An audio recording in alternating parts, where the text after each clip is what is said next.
Good evening, ladies and gentlemen. Good evening to everyone in St. Kitts and Nevis, in the Leeward Islands, the OECS, and the Caribbean. And hey, while we're at it, we might as well say good evening to the entire world. But there's one thing with that. We have to say good night, good morning, good afternoon, because of the various time zones. Welcome to another edition of On the Ball, which is sponsored by Kai & Jet. And this is a sports program, brought to you by WINNFM 98.9 from 7 p.m. to 9 p.m. every Tuesday night. And I'm hoping we're going to have some little bit of fun information for you. We're having two guests. One comes in at 7:30.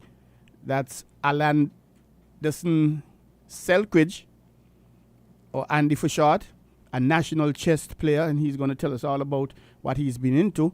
And at 8 o'clock, we're going to be having the Frigate Bay, the golf club. That's Zeke and his guys. They are going to be with us at 8 o'clock. But hey, before we get into the program, let us go straight to our sponsors and tell them a very big good night. And thank you for bringing us and sponsoring On the Ball and making it possible every Tuesday night.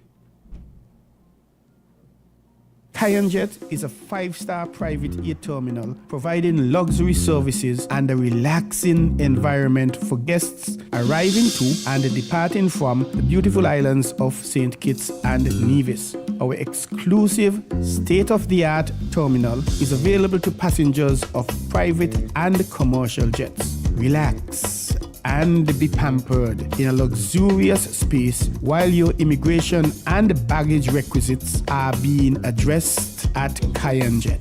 Kai & Jet is located at the Robert L. Bratcher International Airport in St. Kitts.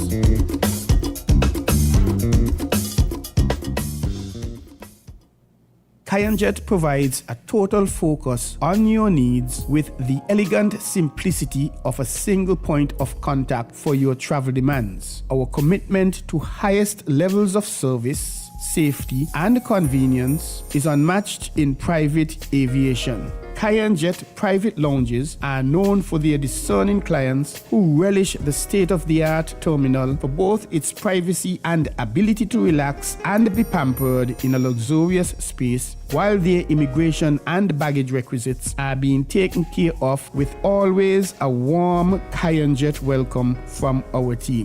At Kai & Jet, every trip is personal, and we tailor each arrival and departure to the individual guests, making sure our beautiful lounges are the luxury escape from their tiring journeys, helping them to relax, renew, and revitalize. Our highly experienced staff are on hand to deal not only with normal day-to-day procedures, but with special requests and individually tailored solutions to meet the demands of today's unique travel needs. From arrival to departure and beyond, all private or business travel needs are met with uncommon dedication and personalized care at Kai & Jet. Kai & Jet is located at the Robert L. Bratcher International Airport in St. Kitts.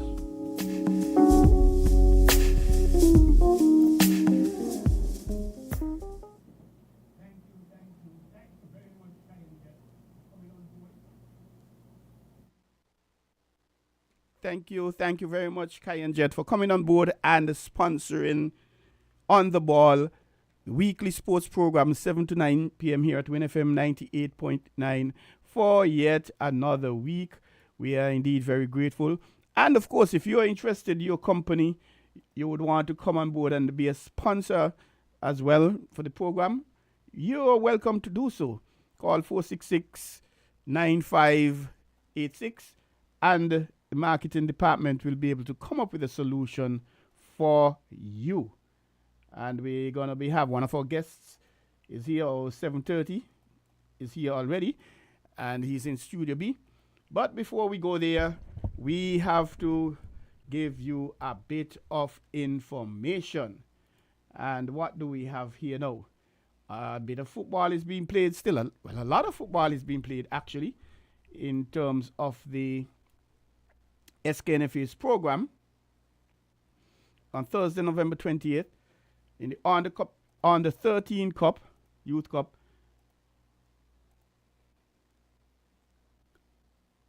Hotspurs, Garden Hotspurs, HE Garden Hotspurs, they did not show up for their match against Trans Global Engineering Bay Youth Stars, and that was to be played on Thursday.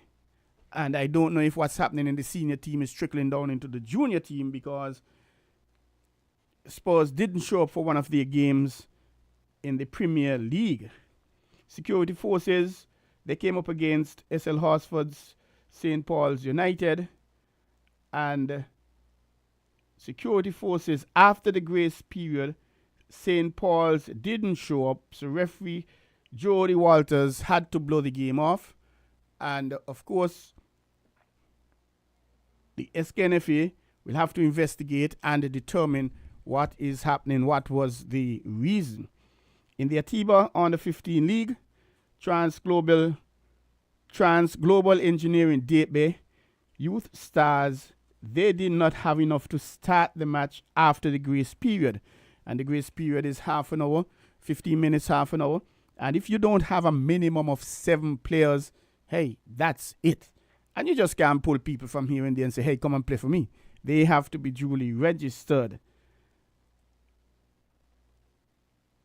And we go down now to, oh, we're not finished. Security Forces versus SL Horsford's St. Paul's. St. Paul's did not show up for that match either. And this is the under 15. So St. Paul's didn't show up for the under 13, not showing up for the under 15. Hey, the St. Paul's executive, they'll definitely have to do something about that. On Saturday, 2nd December, in the under 13, Connery Fireballs, they drew 1-1 with St. Thomas Trinity Youth. And Rams Village Superstars, they went down 2-3. They lost 3-2 to Trans Global Engineering Bay Youth. Saddlers, they put a little trouncing on Nagico Keon Rockets 3-1. Molyneux versus Jones Sandy Point. Sandy Point did not show up for the match. Hey, I know we say SP were the best be when it comes to Sandy Point, but not showing up for games. Well, maybe that's all part of it. Maybe we are the best at not showing up, which is not a good thing. But it's just about being the best at the good and the bad and the ugly.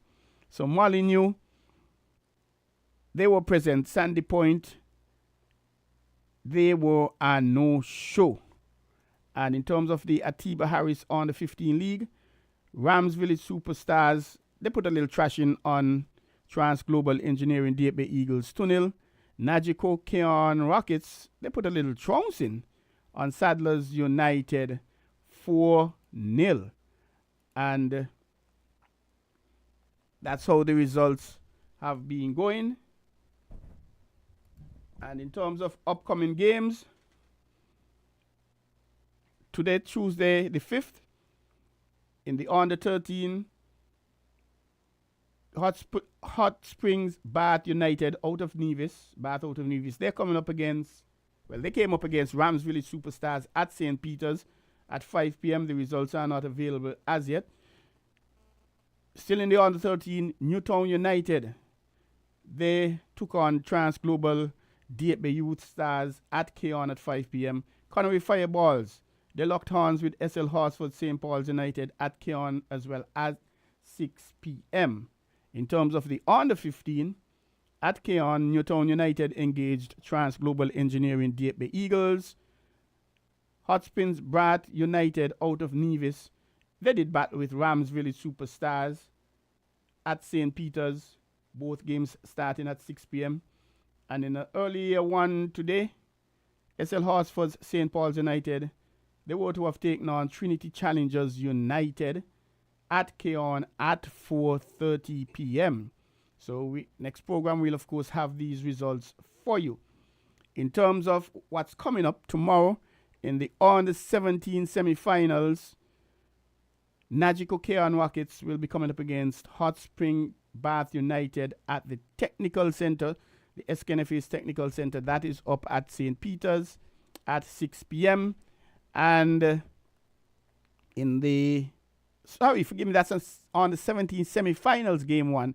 And in the on the 17 semi-finals game 2, St. Thomas Trinity Strikers, they will be engaging Newtown United, also at the Technical Center at 8 p.m.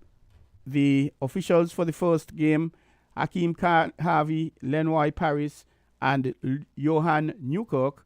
While for the second game, St. Thomas Trinity Strikers, Newtown United, at 8 p.m., Sanchez Bass, the referee, Jevian Archibald, Joash Watley, Michaelia Dillon Soju, she's the fourth official in that game. Judel Matthew, he is the fourth official for the first game. A lot of exciting football, and we have to say thank you to the sponsors of these teams for ensuring that the teams actually participate in this competition, because hey, it's really not easy, especially for a team like Bath having to travel down for at least half their games, assuming the other half will be played up there.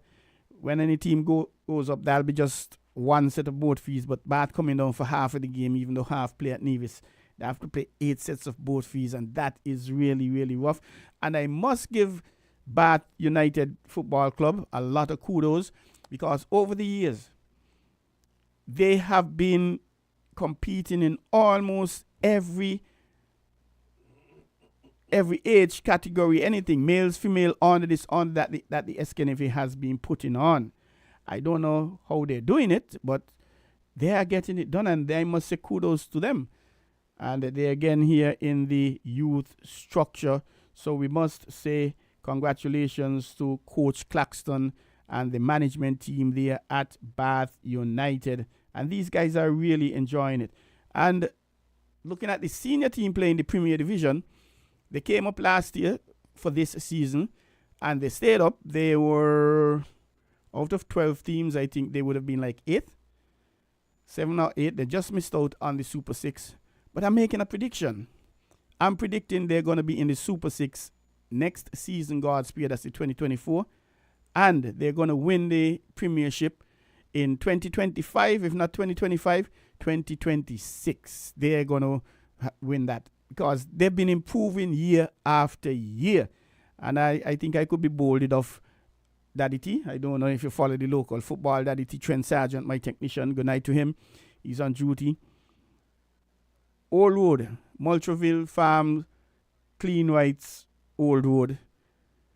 I think they're going to be in this. They made the Super 6 this year. I think they may very well be able to win next year, perhaps, if not next year. Them and Bath might be in the finals, and one of them obviously would win, because a lot of things are going on for Old Road Football Club. In a game earlier this year, they had 5 players in the starting 11 of the St. Kitts and Nevis football team. And the ladies defeated Newtown last week to be crowned the female champions of football in the Elvis Star Brown Female League. So the men are doing good things, and the females themselves are doing good things as well. And Coach Morris, I have been looking at him for quite some time, and I might get some stick, but hey, I'm going to say it anyway. And I believe he may very well be the best coach, the number one coach we have in St. Kitts and Nevis. I don't know if you remember when they came up and they really ramped up everybody way back when, he was the coach of them, and the next year expected Washi to win it. But then when all the clubs saw the treasures at Washi, they said, boy, no, come home, come play for us. And that was the end of Washi. And I think there were some changes in the rules and regulations, and the players went on to play for the national under 20, etc., and their clubs. And he went to Connery, and he took Connery to the finals, winning the championship. And then he went down to Old Road about 2 years ago, and Old Road were getting a lot of blows, a lot of blows. And I think they may have been in first Premier Division. I can't remember. And if they were, they escaped relegation by the skin of their teeth, according to old people. And then they came back. They were steady last year. And this season now, they made it to the final six, or the Super Six. And they didn't quite go on. But I think great things are going on there in Old Road. Whatever is happening, I don't know if it's because they fix up the Bay Road, the Old Road Bay. If that's fixed up, I don't know what's the reason, but a lot of things are going on. You're listening to On The Ball here at WINNFM 98.9. My name is Troy Biff Mills, your host, and I say a very big thank you to Kayan Jet for coming on board and sponsoring us. On The Ball is heard from 7 to 9 p.m. every Tuesday night. And next week, God's Spear is going to be our last. And we're going to be wrapping down and closing down for the Christmas and Carnival season. And while we say that, we say congratulations to all the Calypsonians who have gone on to the semi-finals, some 16 of them.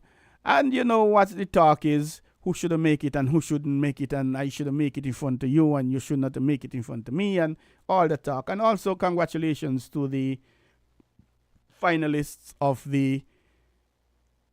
it's the Carib, if I'm not mistaken, the Carib Senior Kaiser Monarch, and then it's the Skelec Party Monarch. They're only doing power this year, and they have had the eliminations and they've gone straight to the finals.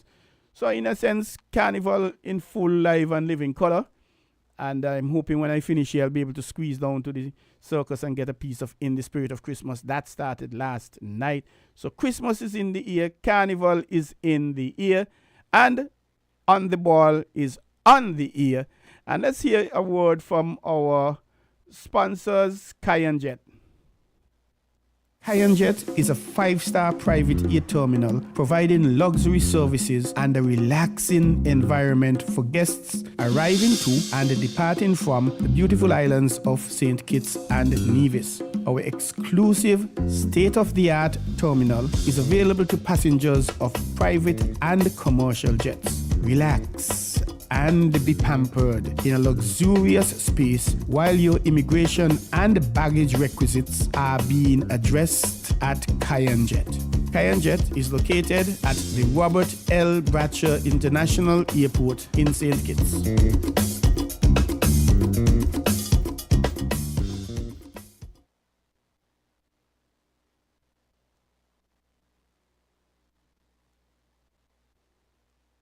Kayan Jet provides a total focus on your needs with the elegant simplicity of a single point of contact for your travel demands. Our commitment to highest levels of service, safety, and convenience is unmatched in private aviation. Kayan Jet private lounges are known for their discerning clients who relish the state-of-the-art terminal for both its privacy and ability to relax and be pampered in a luxurious space, while their immigration and baggage requisites are being taken care of with always a warm Kayan Jet welcome from our team.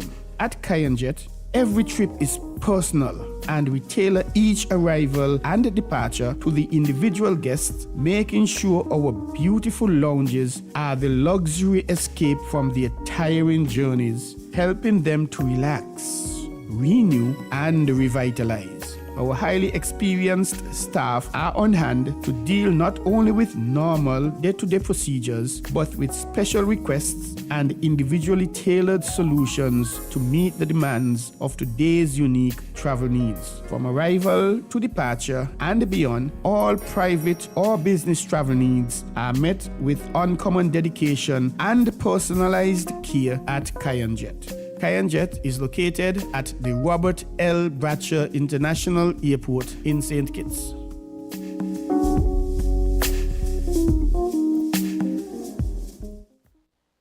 Thank you very much, Kayan Jet, for coming on board and sponsoring On The Ball. And one thing with Kayan Jet, we say they keep you on the ball. And they are located at the RLB International Airport. And of course, anybody willing to come on board and sponsor the program, no problem. Give us a call at 466-9586 at WinFM. And our marketing department will work out a solution for you. And I know our guest is in studio and he's itching and ready to go. But before we jump to him, let's jump across to cricket. West Indies versus England first ODI. And boy, one thing I always say about West Indies, and I back West Indies, is that the West Indies team very consistent at being inconsistent. They'll come and they'll make 350 today, and tomorrow they can make 175. And that's just my humble view. And Hope wins it with back-to-back sixes. What a chase that was. And that was West Indies' highest successful one-day international chase on home soil. And just in case you're wondering, when we say one-day international, what do we mean? That is the 50-over version. That's the longest form of the white ball cricket, because once ago they played it with the red ball, and they played it in the white clothing as well, but that was way back when. Now they're playing with the white ball and the colored clothing. And in the first game, let's look at it here. England won the toss, and they decided they are going to bat first. And this was at the Sir Vivian Richards Stadium, North Sound in Antigua, on Sunday, December 3rd. England, they were 325 all out in 50 overs. And really, 325 in a 50-over game, that's a decent score, really. Salt, he was actually salt. He got to 45 from 28 balls. He didn't get his half century. So he was a little salt in there. Zach Qualley, and Salt opened the batting. Zach Qualley, he was 48 from 63 balls, batting at number 3. Henry Book, he batted at number 5. He was 71 from 72 balls, almost a run a ball. And Sam Curran down at number 8. He was 38 from 26 balls, a nice little cameo. Batting at 9, Bryden Casey, he was 31 not out from 21 balls. There were some 10 extras, 1 leg by 9 wides. And that is something with cricket. We've seen quite a bit of wides being bowled. And the umpires, very tight when it comes to the wide in limited overs, very negative bowling. There's a little more latitude when it comes to the 3, the 4, the 5, the test games. And in terms of the bowling figures, Alzari Joseph, he had 10 overs, 65 runs, 1 wicket. He didn't have any maiden. His opening partner, Romario Shepherd. As a matter of fact, none of the West Indian bowlers had bowled a maiden over. Romario, he was 10 overs, 2 wickets for 77 runs. First change, Gudakesh Moti, he was 10 overs, 49 runs, 2 wickets.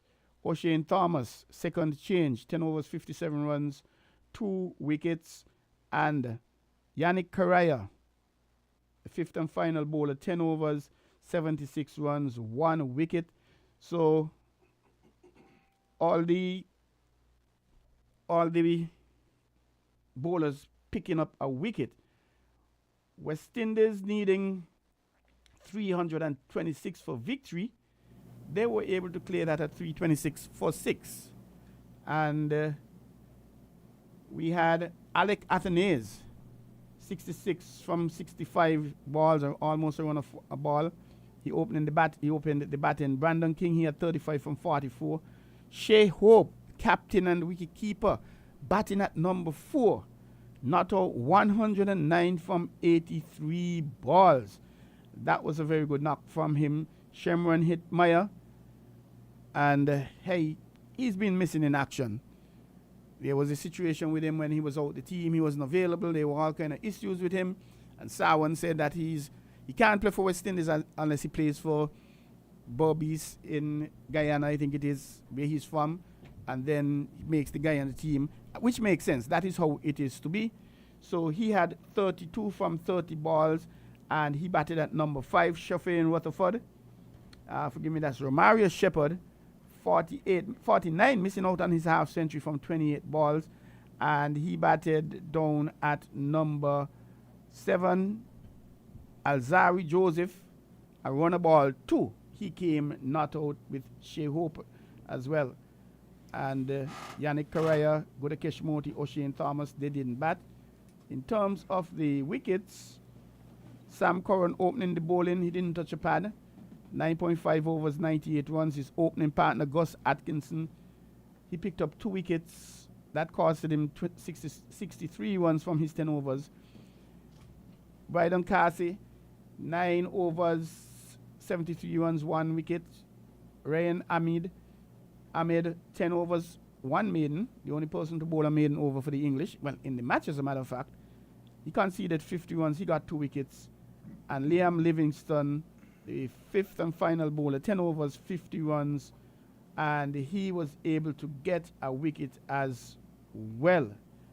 And West Indies doing business with that first one-day international. The second one-day international, that's going to be at Wednesday, 6th December at the Sir Vivian Richards Stadium. That's going to be starting. It's a day night is starting at, forgive me, yes, a day night is starting at 1:30 p.m. And would West Indies find that form that they had against England in that first one day? We'll have to wait and see, because we just do not know which West Indies team is going to show up. According to what old people say, Daddy T, we don't know which side of the bed they're going to wake up, they're going to sleep on and they're going to wake up on. So we don't know what we're going to get. We have to wait and see. The third and final one-day international, that will be on December 9th, Saturday, December 9th. And somehow that date sounds familiar, you know, December the 9th. That sounds familiar to me, like I should know about that date. On Tuesday the 12th, they're going to have the first of 5 T20 International at Kensington Oval in Barbados. The 13th of December, they're going to be having the second at National Cricket Stadium, St. George's, Grenada. Saturday, December 16th, West Indies versus England, the third T20 at the National Cricket Stadium, St. George's, Grenada as well. Then they hop down to the Brian Lara Stadium in Tarouba, Trinidad on December the 19th. That's a Tuesday for the 4th. And the final T20 comes on the 21st at the Brian Lara Stadium again in Trinidad. That is going to be interesting. And we're going to see how it works out and hope the West Indies actually pull through and run things. It's just like India taking poor advantage of Australia down in India. But guess what? That doesn't matter, because what mattered was the finals, when they were able to clean up Australia with ease. You're listening to On the Ball here at WINNFM 98.9. I am Troy Biff Mills, your host, and the program is brought to you with the kind compliments of Cayenne Jet there at the RLB Airport. And we thank Cayenne Jet for coming on board and sponsors. And we also thank you for calling, for tuning in to the program. You're invited to call in, and you could discuss anything you want, any sporting discipline you want to talk about. 466-0989, 662-0989, or you can send me a WhatsApp, 668-2055 if you're within St. Kitts Nevis, and if you're not, you prefix that by 869. And I know of a few females listening the program. I don't know if they're into sports, or maybe somehow they're like the host. I'll have to actually ask them a question, right? Mr. Selkridge, I don't know what's happening with them. Why? Well, maybe Daddy T could advise me why so many ladies love to listen to the program, Daddy T. Or maybe it's because, Daddy T is the technician. I don't know. But we'll have to find out. And we say good night to all of you. And before we go across to Studio B and have Mr. Selkridge introduce himself, let us hear from our sponsors, Cayenne Jet, once more. Cayenne Jet is a 5-star private air terminal providing luxury services and a relaxing environment for guests arriving to and departing from the beautiful islands of St. Kitts and Nevis. Our exclusive state-of-the-art terminal is available to passengers of private and commercial jets. Relax and be pampered in a luxurious space while your immigration and baggage requisites are being addressed at Cayenne Jet. Kayanjet is located at the Robert L. Bratcher International Airport in St. Kitts.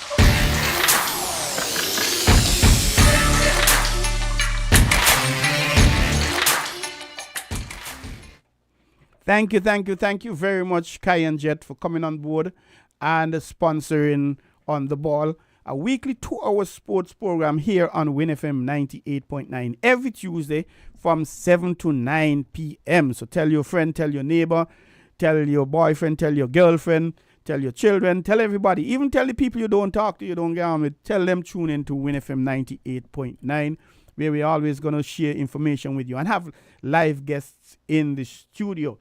And we go to Studio B, and our guest has been here waiting patiently. It looked like he was outside the door waiting until I come. And we say, good evening, sir. Welcome to Win FM 98.9. Welcome to On the Ball. Yeah, good night. And how are you doing, sir?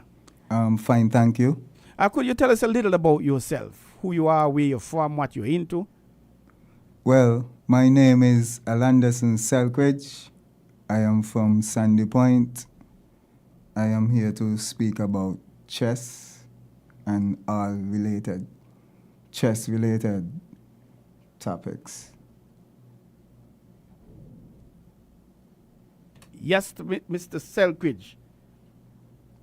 Forgive me, I had to speak to my technician a bit. But you're here because of chess? Yes. How long have you been involved in chess, and what caused you to get into chess?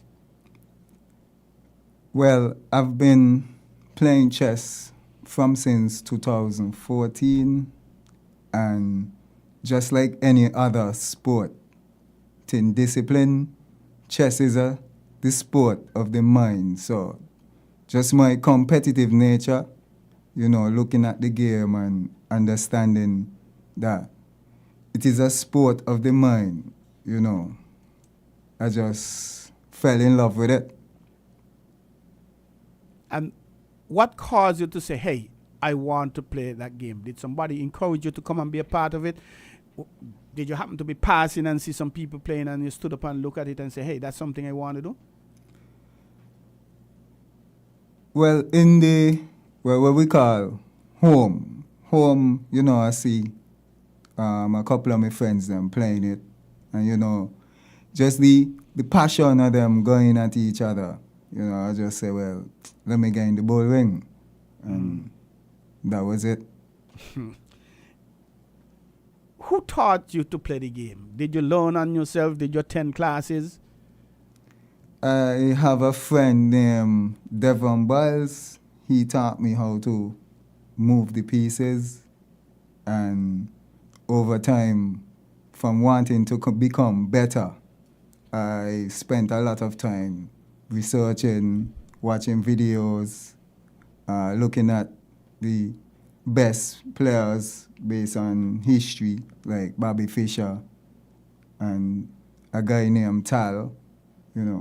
They consider him a genius. So I would just spend hours watching the games over and over. And where is Devon from? Well, Devon is from Sandy Point. Okay, so that's more or less your sparring partner, as it were. Yes. So apart from playing in chess in Sandy Point, what else? What are your other exploits? What have you been involved in terms of chess, of course? There's a group of guys who usually play at the bus terminal. I used to go there at the bus terminal and play with them as well. And then they relocated at the Newtown Community Center where they meet every Wednesday and Sunday. So I would just go through there and play with them. Okay, and about how many fellas you're talking about? around 6 to 7 regular, but about 10, you know. Would I be correct in saying that they are a club, and if so, what is the name, or are they just a group of guys who meet and practice? Yeah, they're just a group of guys who just meet and play for fun, basically. There's a St. Kitts and Nevis Chess Federation. Are you a member of that? No. How come?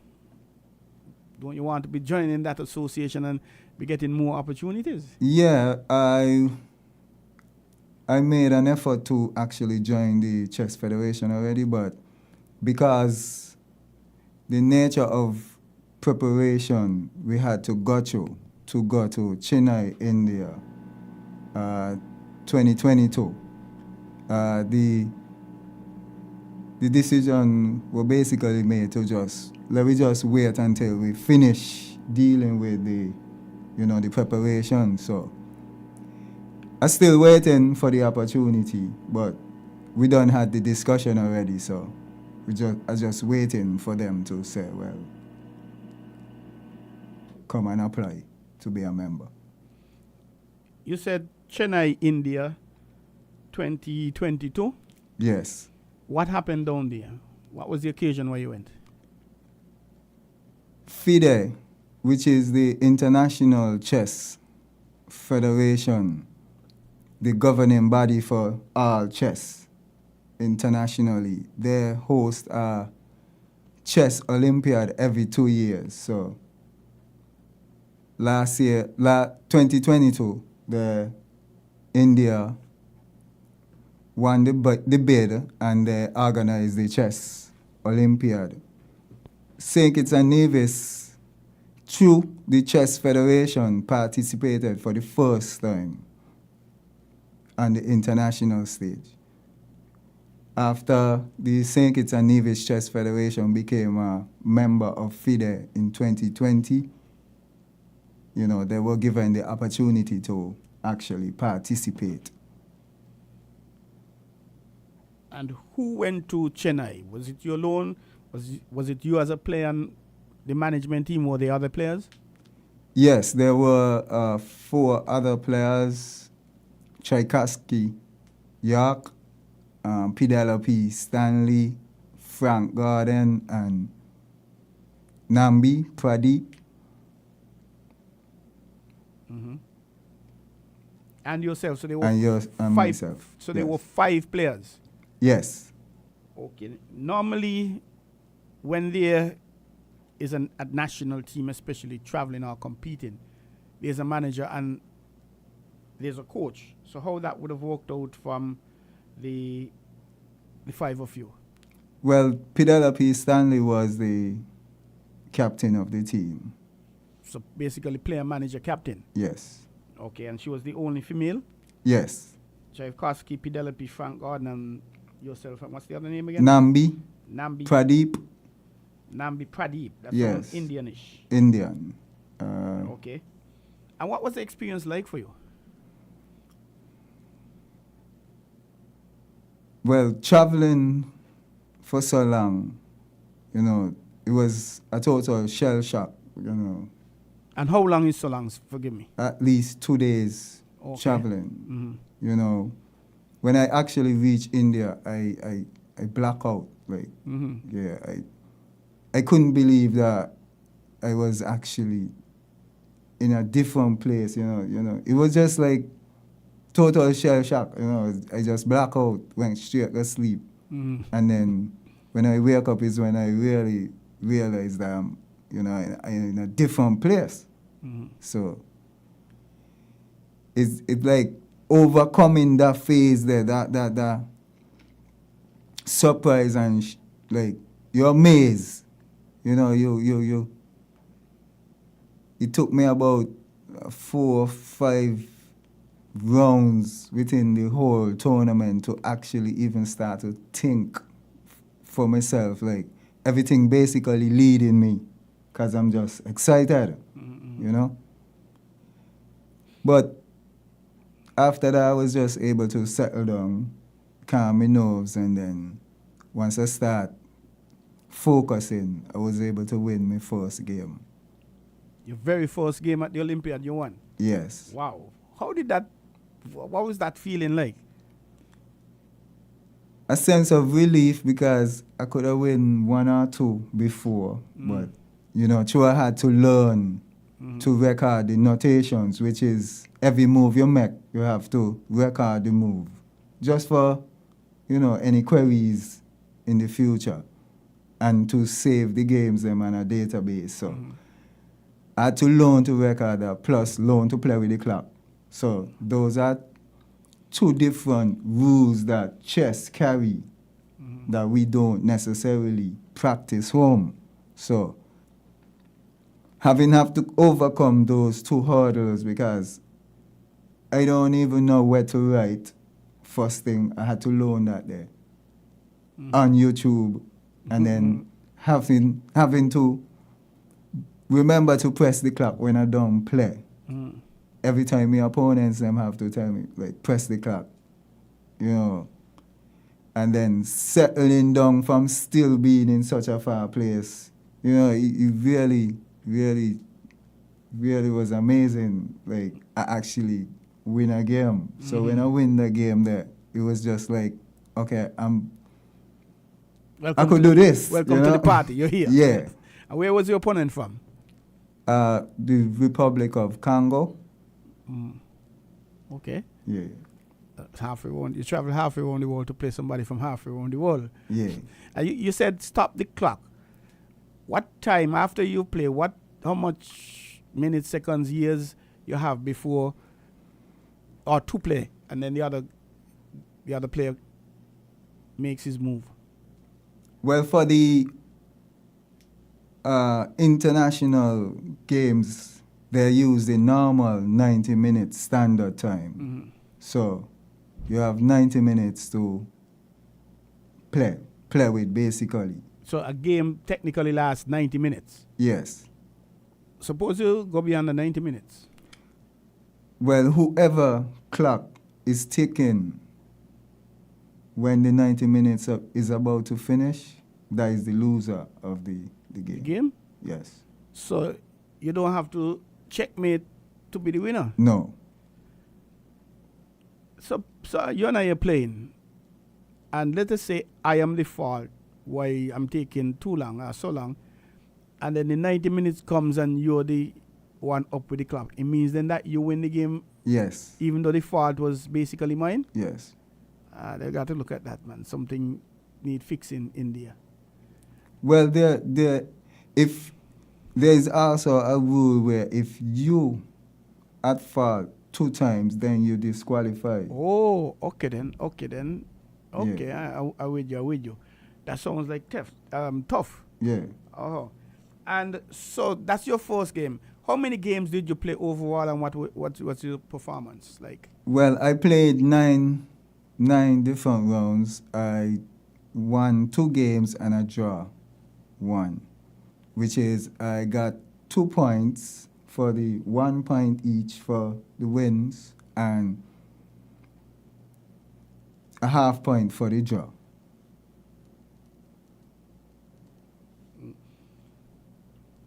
Okay, so that means you were not successful in the other 6? No. Okay. So after this, and a round is playing one person, or do you play a number of persons? No, a different person. I played against a guy from New Zealand, Congo, British Virgin Island, Mauritius. And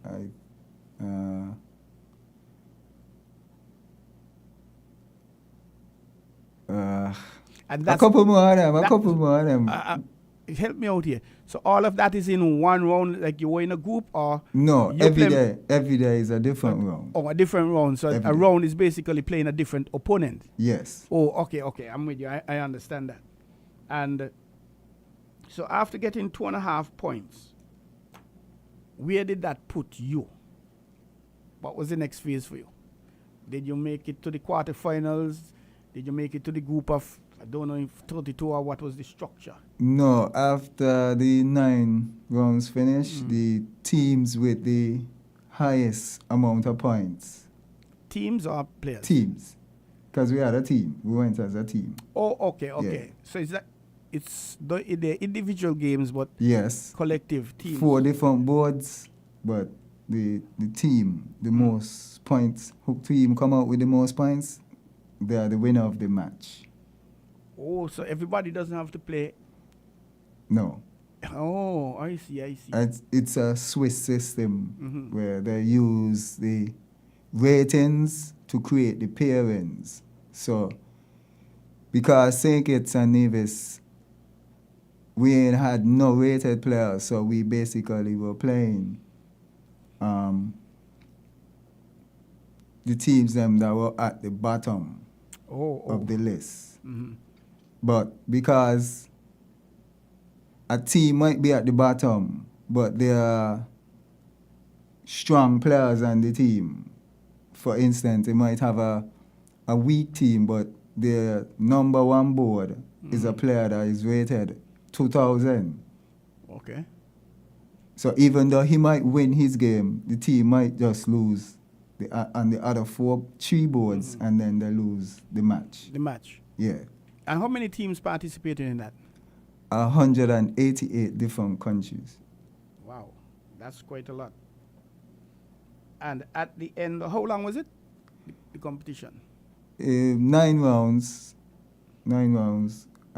So that's 9 days. Every day you play. Every day we play. We had the the arrival date, opening ceremony, closing date, then departing day. Did you play 2 teams in any one day, or it was always? No, it was team? always a different team. And what time of the day were the games played? Every day the game started at 3 in the afternoon. And how long you go up to? As long as the game is still running. But how would that come in? Because you said that a game is 90 minutes. Yeah, remember it's 90 minutes. Every time you play, you press the clock, so the clock actually stops. So. Oh yes. So that 90 minutes could be 2 hours. Okay. Yeah, based upon the response of the playing. So how did it work out at the end?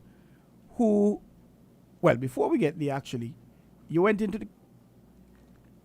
the competition not being rated, you said? Yes. Now, how did your rating go after the competition? Where are you rated now? Well, because I was able to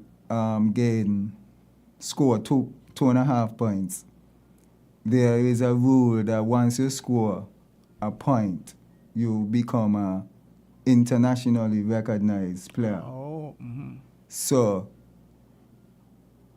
the guy from British Virgin Islands, his rating is 15 something, and the guy from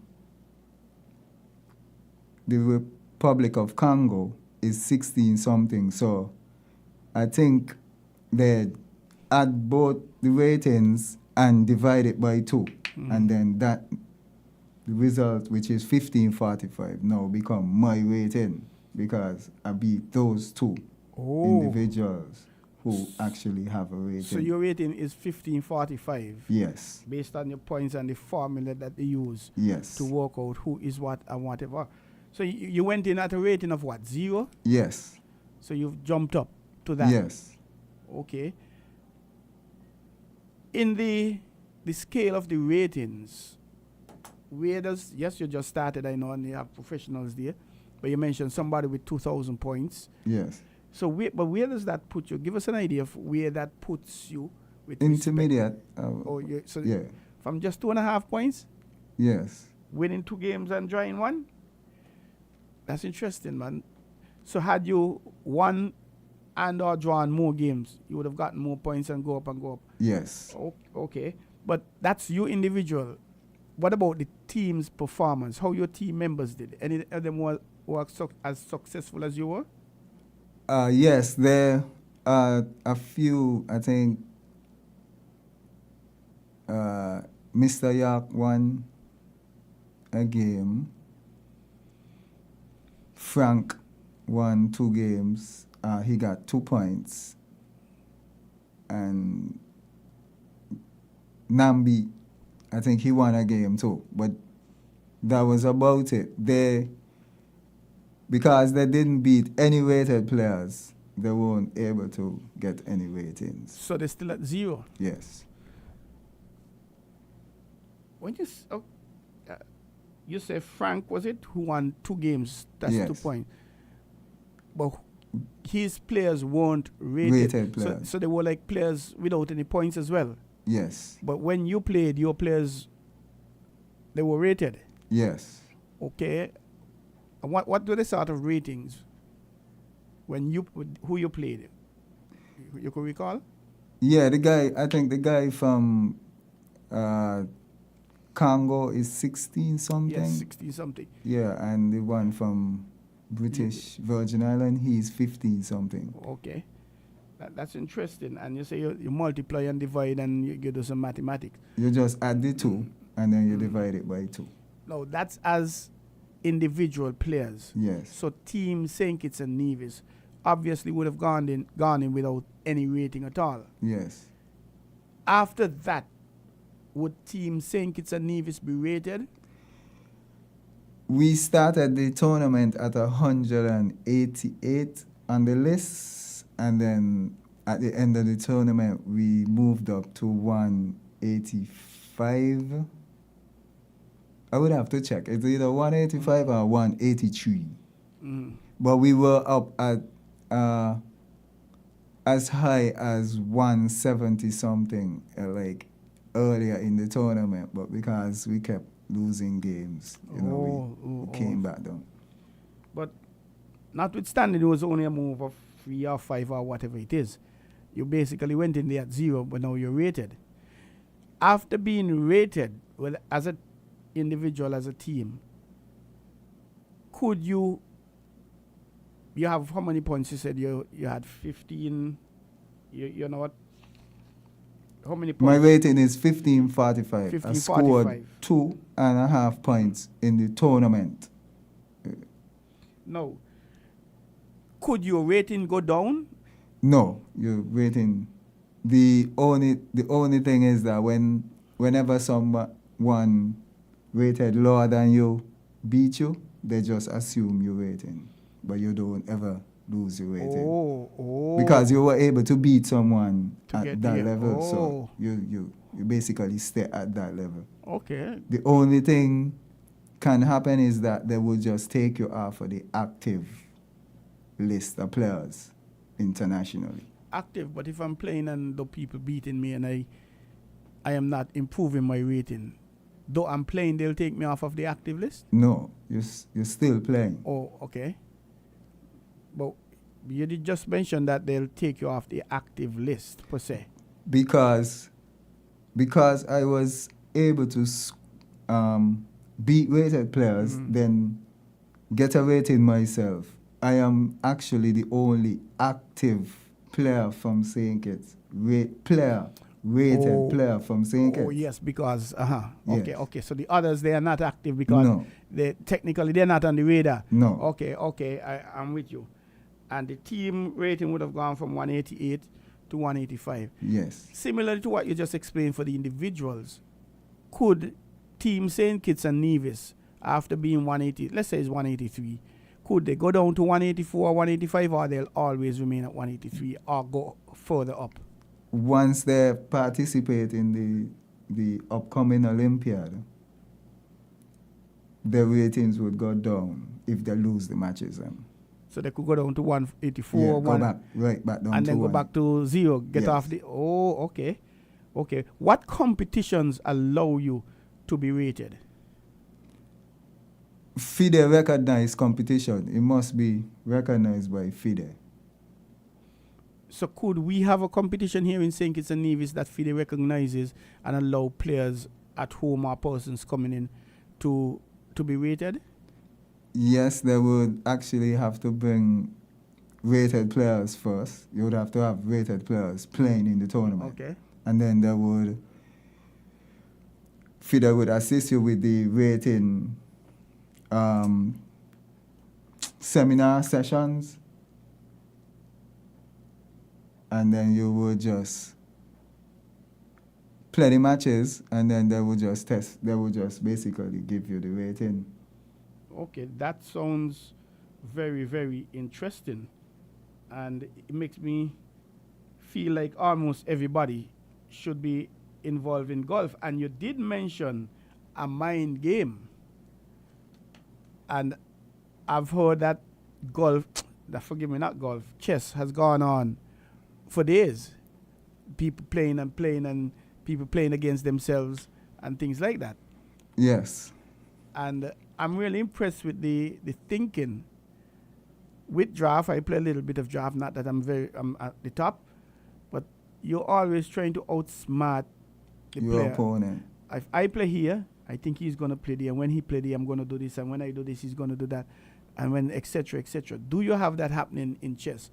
Or is your playing just based on what was just played? You have what we don't call back home, which is in Sunny Point, you know what I mean, where they play normally. SP where the best be. Yeah, we don't call it work magic, where you would basically set a trap with different illusions. You're basically giving your opponent the thought that they would gain something or gain a momentum, but in fact that it's actually a trap. That's interesting. So you're fooling them. I guess that is life. You always, in football, you try to trick the players or fake them, as the case is. You're listening to On the Ball here at WINNFM 98.9. I am your host, Troy Biff Mills, and we are now stepping into the second hour of the program. We have with us Mr. Alderson Selkridge, a.k.a. Andy, and he is a national chess player. He has been to an Olympics. A lot of Kittitians and Divisions have never ever been to Olympics, and some of us may not never ever get to an Olympics. And this was in Chennai, India.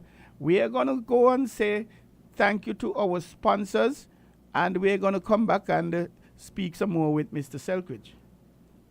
5-star private air terminal, providing luxury services and a relaxing environment for guests arriving to and departing from the beautiful islands of St. Kitts and Nevis. Our exclusive state-of-the-art terminal is available to passengers of private and commercial jets. Relax and be pampered in a luxurious space while your immigration and baggage requisites are being addressed at Kayanjet.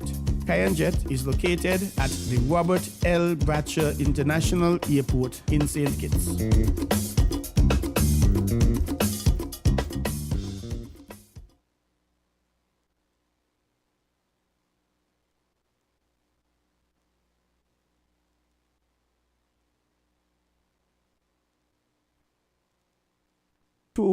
On the Ball here at WINNFM 98.9 with your host, Troy Biff Mills.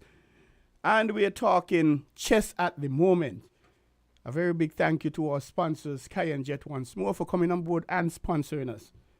Now, Mr. Andy, this was in 2022. You made the media again a few weeks ago. Tell us about that, please.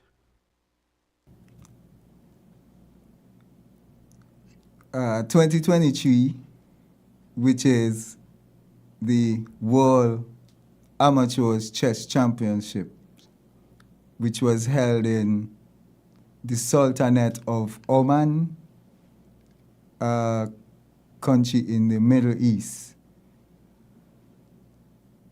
Since I was able to be recognized internationally by the International Chess Federation, every year there is a calendar of events that players can qualify to participate in.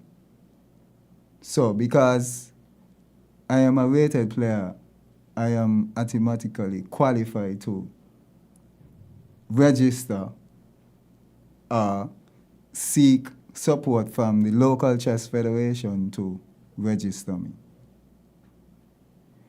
I registered, and with the support of, the St. Kitts and Nevis government and friends and family, you know, I was able to make the journey over to Oman and participate in the amateurs.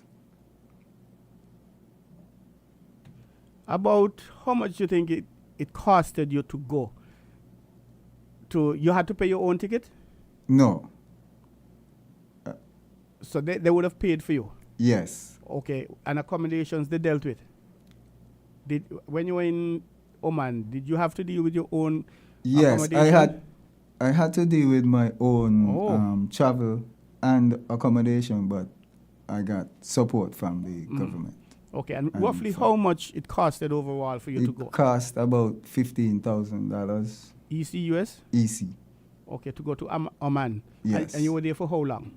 From the 28th of October to the 12th of November. But the tournament was from the 1st of November to the 11th. Having gone to India, now you're gone to Oman. How was the experience for you?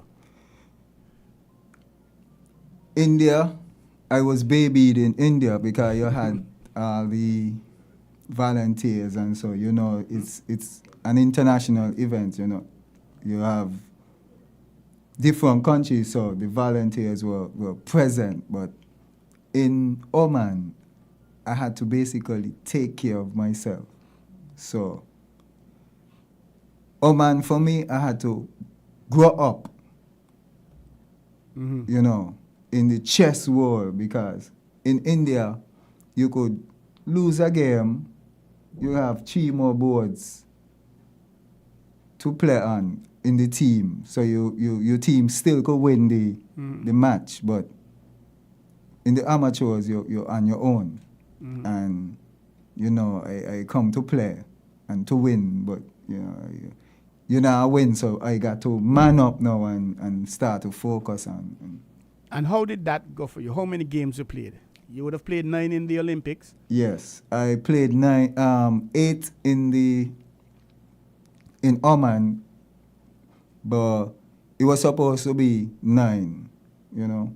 It just had a little misunderstanding between me and the chess committee, you know, where,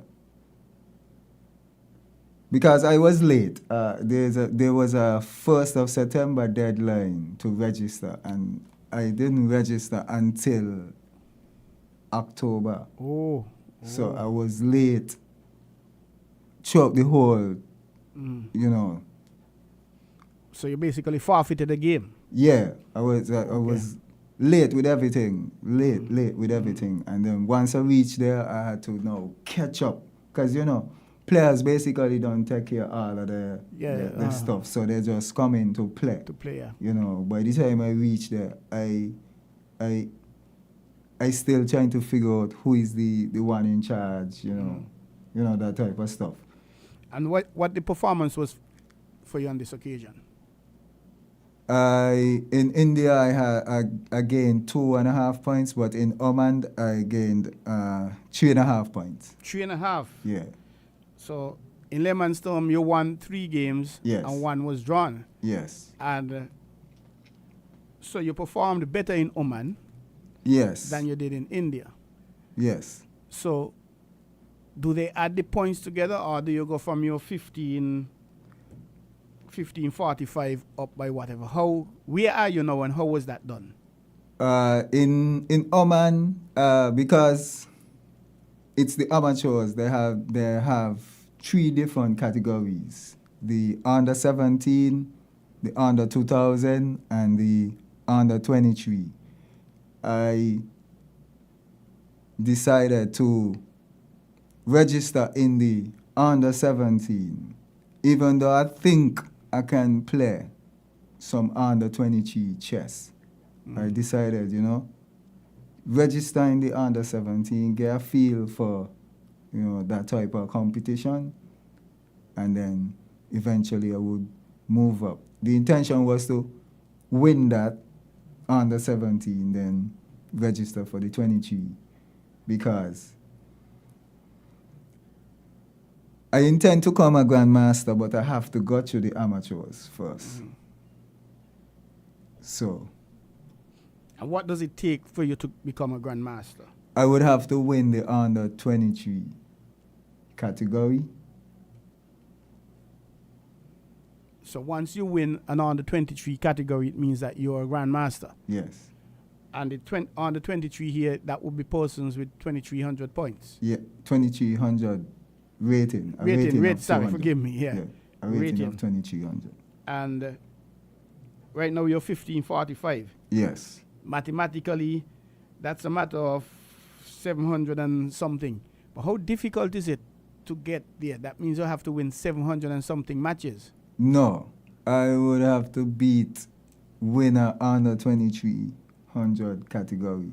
Oh, so once you win the winner. Once I win the category, which is they normally have the 9 rounds, and then the person with the most points in the category basically win the But you're not concentrating on the under 20. You want to go for the big fish one time. Yes. That's the confidence level you have in yourself. Yes. And I'm thinking with the experiences you had from both the Olympiad in India and this competition in Oman, you would have been able to focus and refocus and know what you have to do to get where you need to get. Yes. We're coming to the end of 2023. Is there anything on the calendar for you for the next 3 weeks? Well, there is the World Rapid and Blitz Championships, which is in December from the 25th to the 31st. The deadline for that was the 1st of December, but they extended it to December the 11th. So I'm basically trying to get myself together to, And where is it? It's in a place, Uzbekistan. Oh. I think, yeah, Wow. I think that's... In Europe. Yes. So you will have to go there and... Yeah, but the thing is, Rapid and Blitz is 2 different time. Rapid is the 15 and the Blitz is the 3 minutes, which is a faster time. You have 3 minutes in which to win the game. To win the game? Yes. And with the Rapid... You have 15 minutes. 15 minutes to win the game? Yes. Wow. That's interesting. And how many rounds you'll have to play in this competition? Well, the round system is different because the games are so short. Oh, I think you would have to play 21 different rounds. Oh, okay. But my rating of 1545, it doesn't transfer to the Rapid nor the Blitz. So I would just, based on my performance in that tournament. Mm-hmm. So you're going unrated, so to speak? Yes. Or similar like when you went to Chennai? Yes. What about next year? What is happening in the first quarter for you and the chess? Well, next January, February, March. What's coming up? I would have to wait until FIDE publicize or the calendar. But next year for certain, the World Amateurs. And then next year, FIDE is celebrating 100 years in existence, so they will be having a big showdown in Hungary, Budapest, next year for the Chess Olympiad. And you plan to be there? You're hoping to go? Yes. But you have to start working like last month, so to speak. But this is interesting. Yes. Well, the Olympiad is in September. It's September. Oh, yes, another 2 years would have passed because it was last year. Yes. It's every 2 years. Every 2 years, yeah. Why should I want to play chess? What benefits could I get from playing chess? Benefits from playing chess.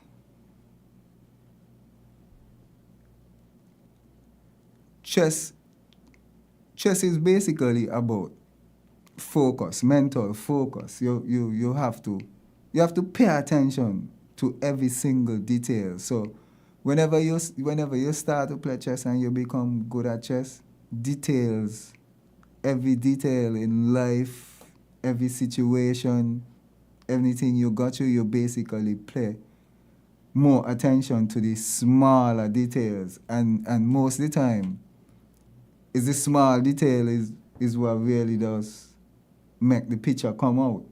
Mm-hmm. So I would encourage people to play chess because it helps you to focus on what is most important, like basically most important. It helps you to think outside the box. It helps you to strategize. It helps with your mathematics, because you have to do a lot of calculation, you know. It also helps you to be more patient, because patience is the master of chess. The ones them who could master patience are the ones great at chess, because every time you're playing chess, you're playing against yourself. Mm-hmm. You don't necessarily play against your opponent. You play against yourself. So once you could master your own self, then you could become a master of life itself. So chess help you to master life. Once you could master it, then you could master life. I like that. Is there anything else you want to say to the listeners on WINNFM 98.9, on the ball? Well, I would like to say thank you to the government, as well as say thank you to my family members, my sisters, Rosemary and Cindy Gavaya. Thank you to the Rogers family, Hazel and Petter. Thank you to the Liddy family, Jackie in Farmside. And just to tell everybody to get involved in chess, because chess could be a bright thing in the Federation in the future. Do you have plans to start a club in Sandy Point? Yes, I plan to start a club in Sandy Point, as well as I plan to start my own chess academy. Okay, that's wonderful. So I could probably be a pom-pom boy for you or something like that then. I'd help along. Yeah. Ingi Francis from Sandy Point. But he's in Nevis now, he's living in Nevis. Yes. And he plays some chess. Very, very good draft player as well. And way back when, he taught me how to set up the board and how to move. And that's about it. I'll probably take about a year and a half to move a piece, because I was trying to think on what you're going to do and that sort of stuff. So I'll probably start at a minus something as opposed to start at a rating of 0. But anyway, Mr. Selkridge, it was indeed a pleasure having you here on the ball at WINNFM 98.9. We congratulate you for your successes you've had so far, and it seems like the future is very, very bright for you. We encourage you to continue working, continue concentrating, continue playing hard. And of course, it's not going to be easy, but keep working and stay strong. And thank you for coming to WINNFM 98.9 on the ball. Yeah, thanks a lot for giving me the opportunity as well. You've been listening to On the Ball here at WINNFM 98.9 with Troy Mills as we interviewed Mr. Alanderson Selkridge, a national player here in the chess player here in the Federation of St. Kitts and Nevis. We thank him for being here, and we're going to go to our sponsors and say thank you to them for allowing us to have On the Ball every Tuesday night on WINNFM 98.9 from 7 to 9, and we're going to be having golf in the studio right now. Our guests are here already, so let's say thank you to Kayanjet. Kayanjet provides a total focus on your needs with the elegant simplicity of a single point of contact for your travel demands. Our commitment to highest levels of service, safety, and convenience is unmatched in private aviation. Jet private lounges are known for their discerning clients who relish the state-of-the-art terminal for both its privacy and ability to relax and be pampered in a luxurious space, while their immigration and baggage requisites are being taken care of with always a warm Jet welcome from our team. At Jet, every trip is personal, and we tailor each arrival and departure to the individual guests, making sure our beautiful lounges are the luxury escape from their tiring journeys, helping them to relax, renew, and revitalize. Our highly experienced staff are on hand to deal not only with normal day-to-day procedures, but with special requests and individually tailored solutions to meet the demands of today's unique travel needs. From arrival to departure and beyond, all private or business travel needs are met with uncommon dedication and personalized care at Jet. Jet is located at the Robert L. Bratcher International Airport in St. Kitts.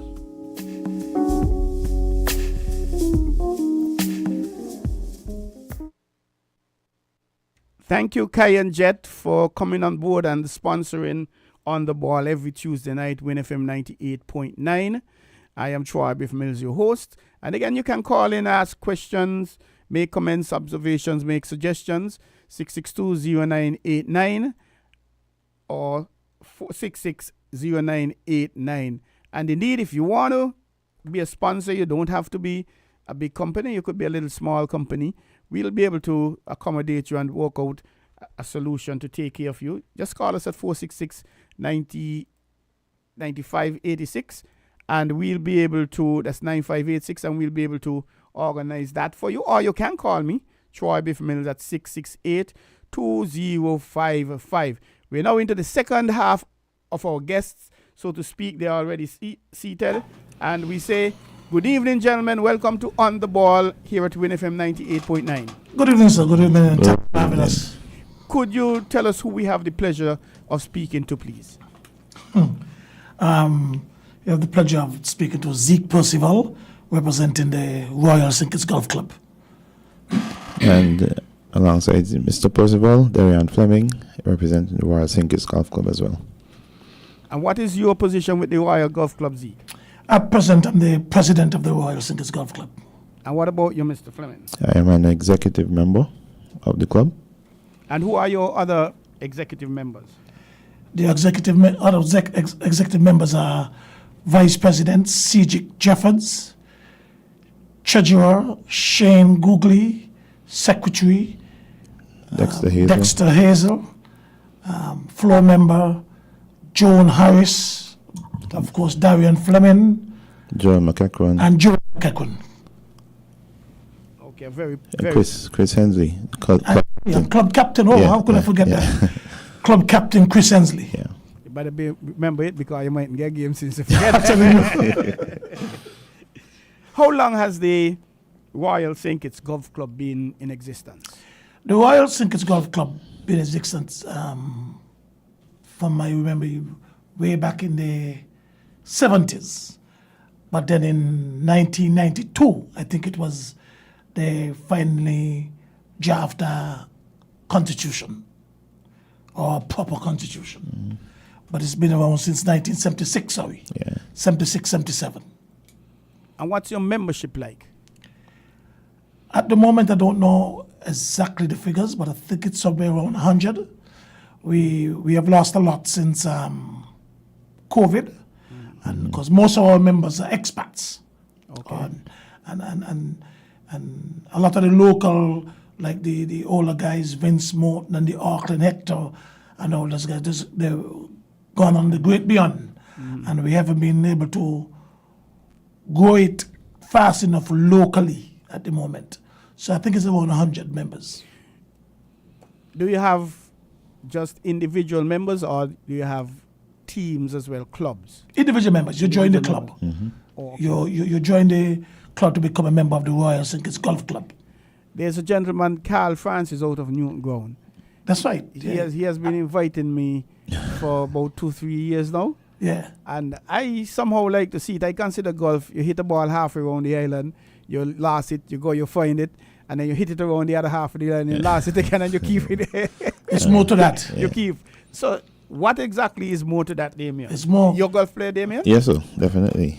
So tell us about golf. What is golf all about? Well, golf is it's played over the course of 18 holes. On some golf courses, 9 holes on some. The objective is to hit the ball as few times as possible on each hole to get it into the hole. The holes vary in length, and they're called, depending on the length of the hole, a par 3, which would be the shortest hole. Par 4 would be like a mid-range or mid-length hole. And then you have a par 5, which would be the longest type of hole. Par means the amount of times you're allowed to hit the ball to get it in the hole.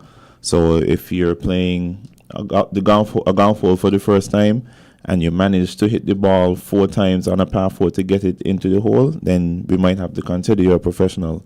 Oh, so if I just go over and say, hey, see, give me a club and I hit it, bam, bam, bam, for the 3 hole, for example, and get it into the hole in 3 shots. It would probably be a miracle.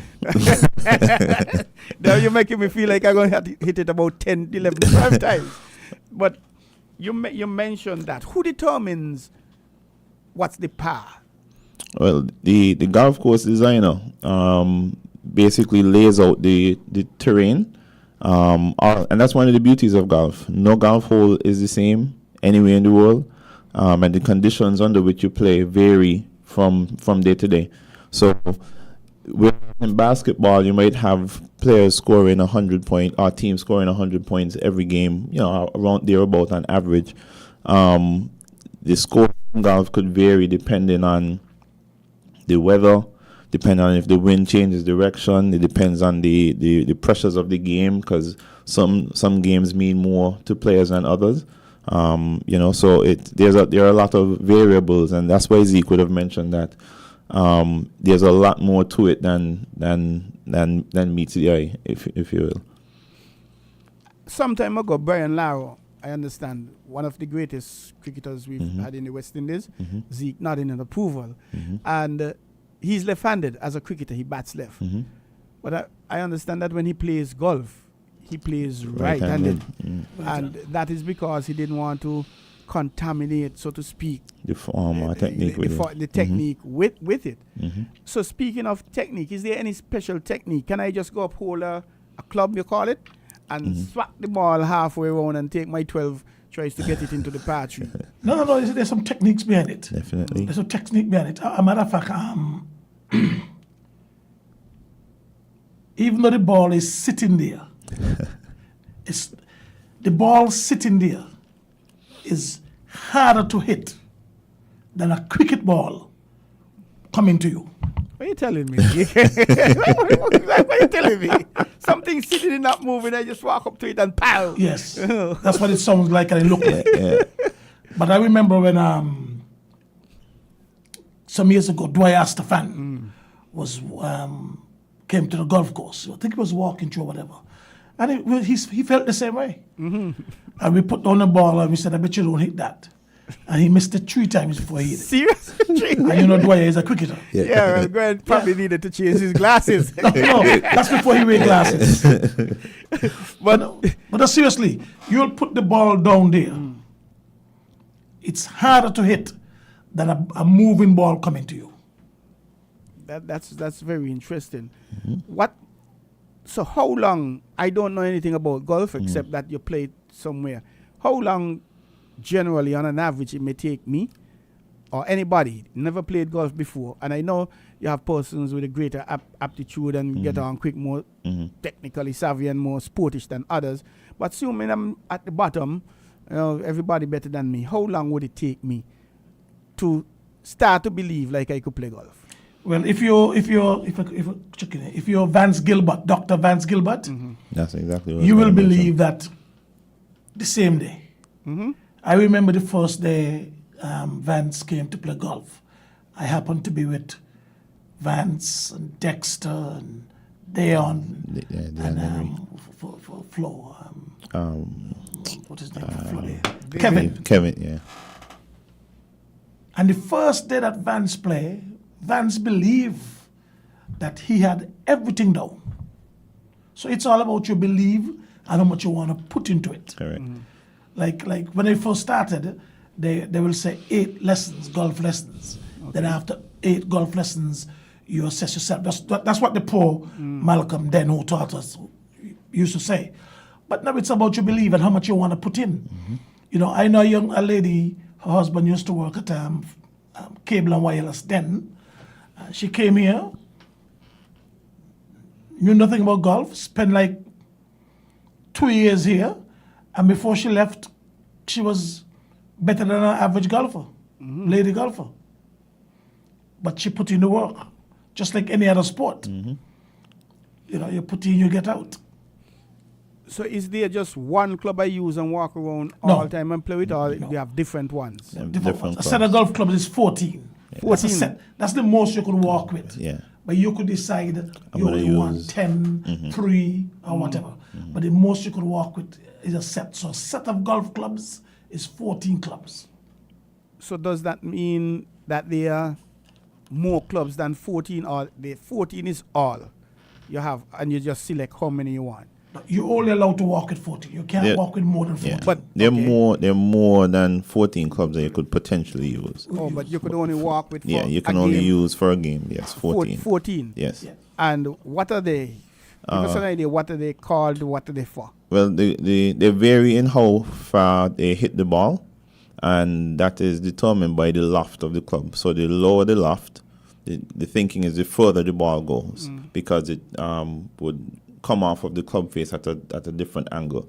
The higher the loft, the higher the ball goes. So the club with the least amount of loft is called a driver. That's what you would typically use off of the tee on most long holes if you have enough room to play with to hit it. And then the highest lofted club is something you call a lob wedge. And just from the term lob, it sounds as if it's something you just throw, a few yards. So the distance, that the variance in how far those clubs would typically hit the ball. A driver is a club you can hit 300 yards, which is over 900 feet.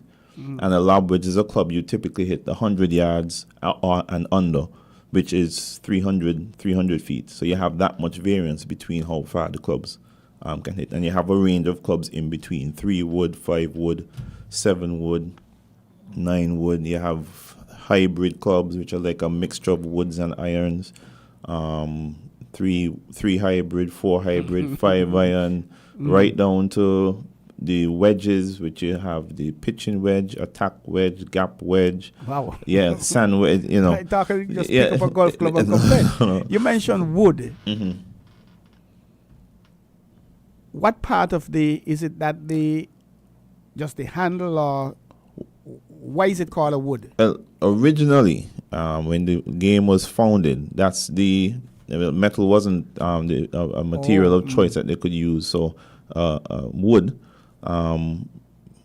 lumber, is what they would have formed into a device that could actually hit the ball. So the game is, I think, it's since the 1600s or 1500s. It's a very, very, very old game. But the technology now has improved to the point where they use, you have club heads that are made from titanium, a mixture of carbon, and, it's all sorts of alloyed metals. And the technology is actually very, very, very interesting. As a matter of fact, this is a plug for the Park Hyatt. They actually have what you call an indoor type of golf room. It's maybe twice or 3 times the size of this studio where we are right now. And you can go in there. They have cameras. You can swing the club, hit the ball into a screen, and you see the ball traveling, and you could actually play different games. They have football and all sorts of other stuff over there too. So that would be a good place to even dabble a little bit to get an introduction to the game too. There was a little mini court or mini field somewhere up at Bladen's sometime. And I guess that would have been used for that.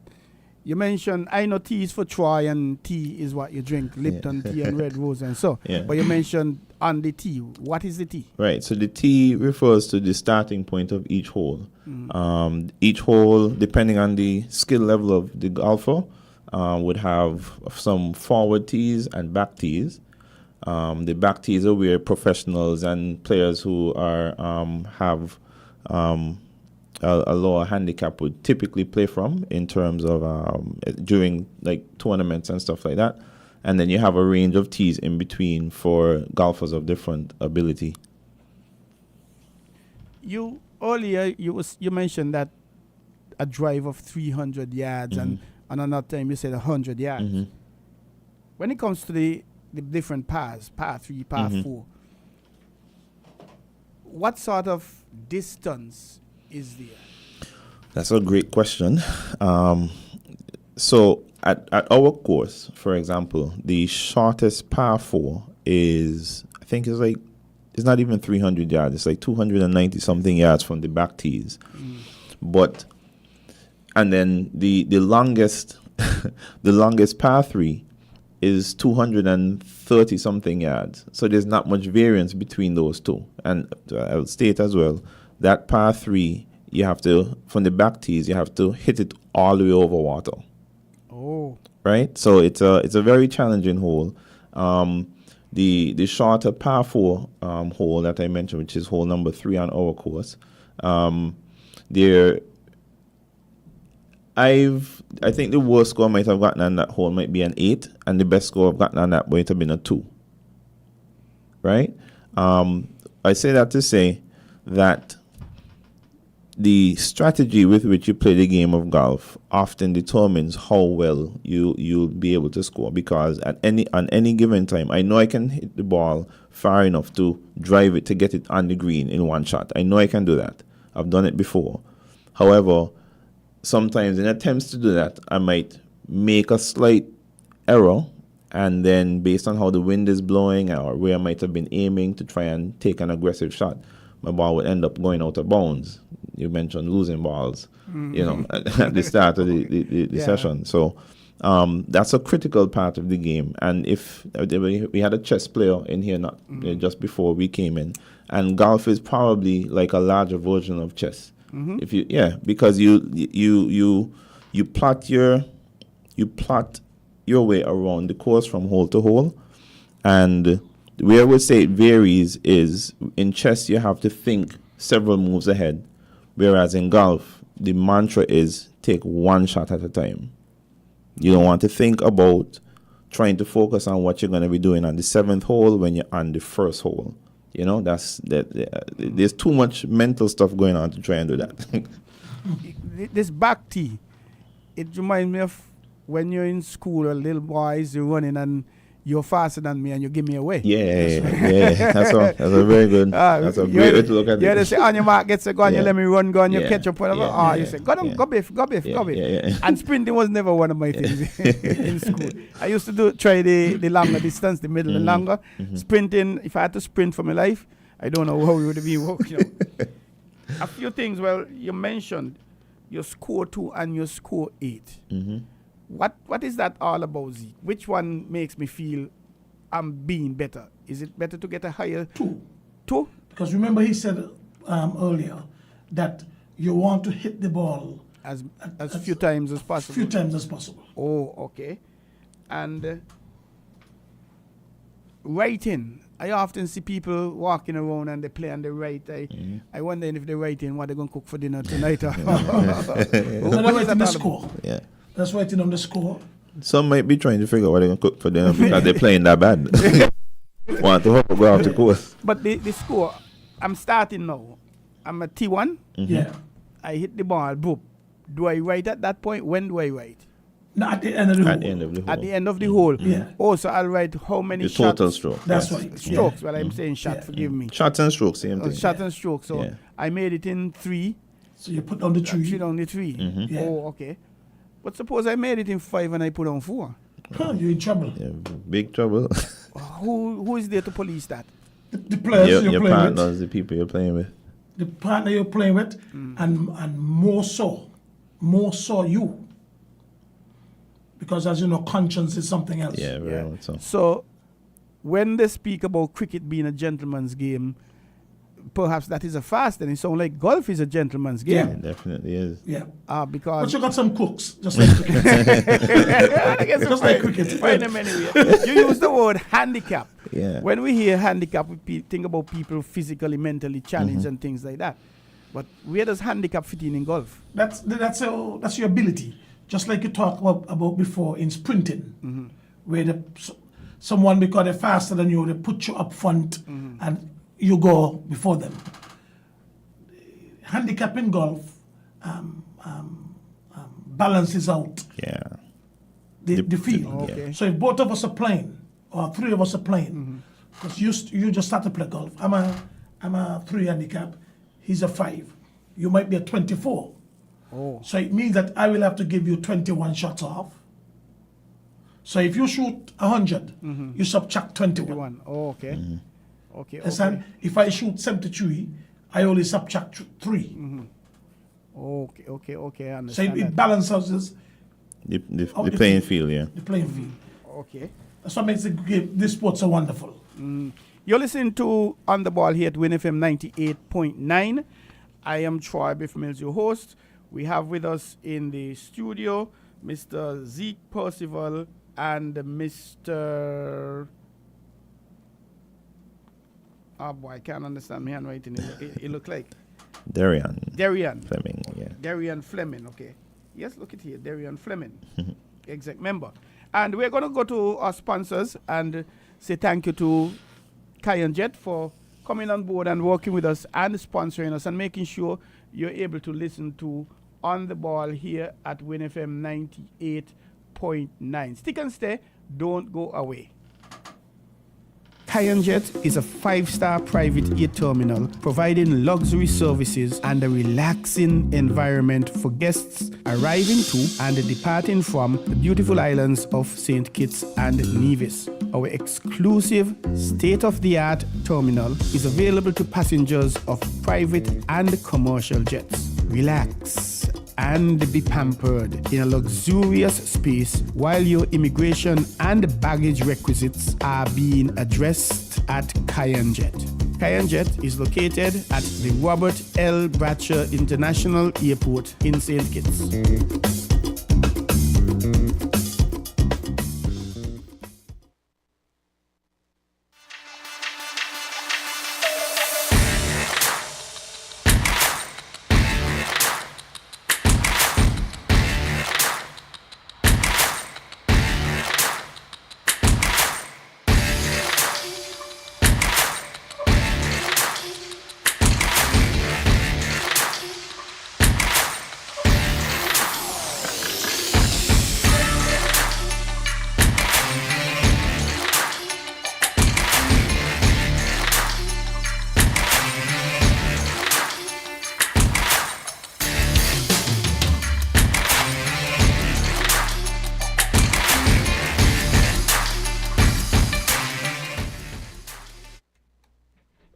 You're listening to WinFM 98.9. The program is On the Ball. The host, Troy Biff Mills.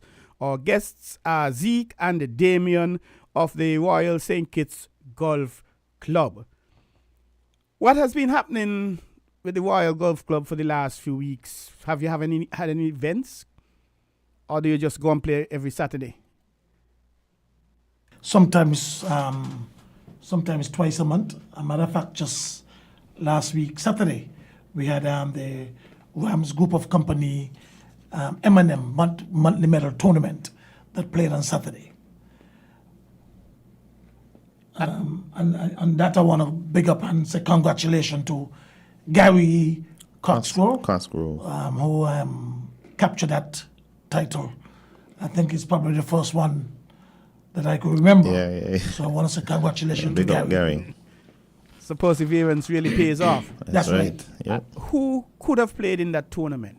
Well, you had Rock, Charles Blake, Chris Hensley, C.G. Jeffords, Carl Francis. I think there was a field of 26, if I could remember properly. Do you have a minimum number of entrants or a maximum? Do you say you have to have, say, 10 players before you could have it, or we could only have 30? We don't. like for instance, like the Sink It's Open, we will have a maximum Okay. because you And have when to is go, when is that? The sink it's open. that's in May. Okay. Around the Whitsun weekend, because you could only take as much people as how much cards you have. But in terms of the monthly medal and so forth, we never had a problem with it because we don't get too crowded. It's never too crowded, so there's no minimum and maximum in that one. Plays on when? A Saturday, Sunday, Saturdays. Saturday and Sundays. Most You just said most in Saturdays. Saturdays. The second Saturday in every month. So you basically play just the 18 hole, one Yeah. One round. one round, so to Yeah. speak. Okay. Yeah. And Gary was the winner. Gary was the winner. You said you had twice a month. Did you say? you have- Sometimes Some we have tournaments. sometimes we have Some 2 tournaments in 1 month. Do you always have individual tournaments or do you have team tournaments at times? We have team tournaments. As a matter of fact, the tournament that's coming up On Saturday. this weekend and Saturday, it's a team tournament. Oh, So sometimes we have team tournaments. and your team comprises how many players? Two, in this three, or in this four, one or is it 2. varies? Two. This one is 2 players per team. Oh, but at times do you have any with 3 or 4 or 5? 4, yeah, That's correct. And what's Yeah. the maximum you'll use on a team? 4. 4. All right. 4. The one is coming up on Saturday. What is it called? It's called, well, everybody knows it as the President's Cup, but we dub it as the Royal Sinkers Golf Club Christmas hamper. That's coming up on this Saturday, and it's a 2-ball, better ball tournament. And like we were saying, it's a team of 2. And how it's been done is, if you and I are partners, and we play hole number 1, and you get a 10 very likely, and I get a 4, the 4 will count, not the 10. At the 10. Yeah. Oh, so does that mean both of us will have to play? Yeah, both on of us the play. one. Both of us Play play, out the yeah. whole. Oh, Yeah. okay. But we choose the best score. Yeah. To And then at the end of the 18 hole, you add it up, and the person with the least These strokes. wins. in pool, I know when you're playing partners, if I shoot and make a shot, I think you shoot, or when maybe you miss or whatever. But let's say we're playing a par 5, you shoot first. Do you have a competition where I shoot the second shot and Yep. then we alternate? Yes, That's yes, called- yes. just They call it the called alternate. alternate The Yeah. shots. alternate. Yep. Yeah. Oh, okay, okay. So that puts a little fun and Yep. and that's Fun, another fun and thing. argument. I think that I think that's one of the, if I may as well, I think that's one of the beauties of the game. There are so many different. There's a variety of formats that you can play, which opens up the playing field as well. Again, for golfers of various ability to be able to participate in things. The alternate shots is one. The scramble. What is the scramble? Scramble is if Zeke and I are on a team, right? It's the lowest. No, it's No. not the lowest. No, we both will hit. Oh yes, from the tee. and we play And from we choose the best. spot spot. to play from. Oh, okay. We choose the best spot that you Scramble. play. Yeah, Play from That's there. interesting. yeah. Yeah. But apart from I nearly said scramble, apart from the one you're coming, the President's Cup, the Christmas hamper, do you have anything else happening for this year? No, that's the last tournament for this year. How many tournaments do you normally hold a year? A minimum of 12. 20.